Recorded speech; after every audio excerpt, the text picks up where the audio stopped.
Dinosaur tracks have been found at many, many locations all around the world. They're truly a global phenomenon. In recent years, we've documented them all over North America, in Europe, in Asia, in the southern continents of South America and Africa. So they're really being integrated into the bigger paleontological picture of the distribution of dinosaurs worldwide. There are a number of things we can learn from dinosaur footprints. One of the things we might want to try to do is to reconstruct the ecosystem that the dinosaur was living in.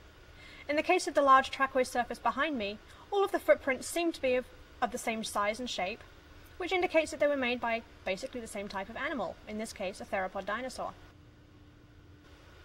We can then look at trackways from elsewhere and trackways of different ages, and try to reconstruct the ecosystems represented by each of those track surfaces by identifying the animals that left the tracks. With the study of footprints, we look at the individual track, or what we call the trackway, a sequence made by the same animal. The individual track is quite important for the anatomy of the animal, the size, the shape, the length, the width, the number of toes. With the trackway, however, we're dealing with steps and strides, the animal in dynamic motion, and we can use these measurements to calculate the speed of the animal and work out various aspects of its posture and gait. Trackways help us determine how an animal might have looked in some really important and obvious ways. The footprint that we see here is not an impression just merely of the foot skeleton.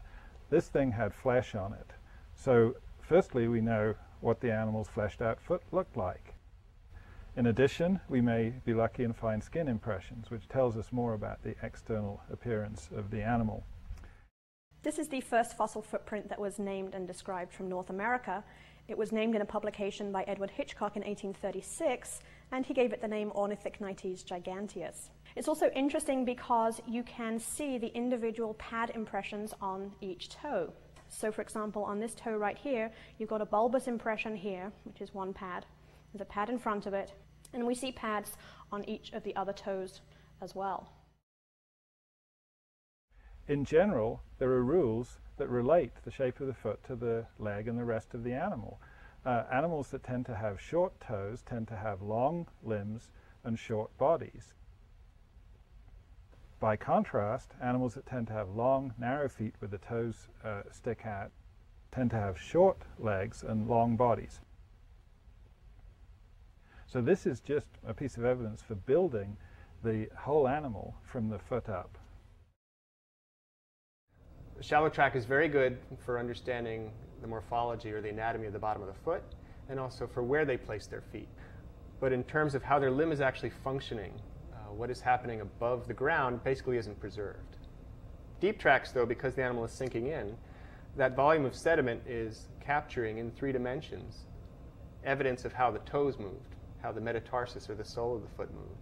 And if we can understand what's happening at that bottom part of the limb, we can work our way up through the ankle joint to the shin, through the knee joint to the thigh, up to the hip joint, to see how that entire limb is operating as that animal is contacting that substrate. I got into working with 3D animation and footprints because we discovered some unusual tracks in Greenland. Extremely long, kind of slit-like toe impressions, the ripple marks